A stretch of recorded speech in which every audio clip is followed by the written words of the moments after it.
Кабинет министров России одобрил постепенное повышение пенсионного возраста для женщин до 63 лет и мужчин до 65.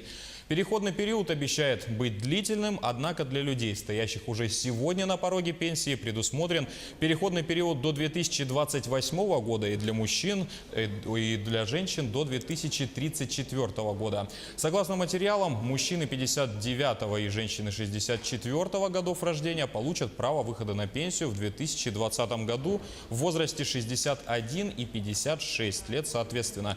Таким образом, тем, кому сегодня 59, придется ждать пенсии не 6 лет, 5 из которых стали дополнительными, а только 2 года в целом.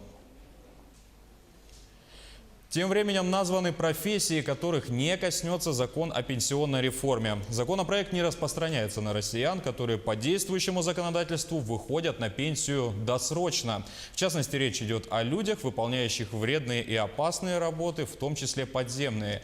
Все, кто входит в так называемые малые списки, а это спасатели, представители гражданской авиации, люди, работающие с осужденными, некоторые категории водителей, смогут по-прежнему выходить на досрочную пенсию и те, кто имеет на нее право по социальным основаниям. А это многодетные матери, опекуны, инвалиды детства. Мало что изменится для врачей, учителей, работников культуры, но в проекте, тем не менее, ничего не сказано о военнослужащих и приравненных к ним категориям.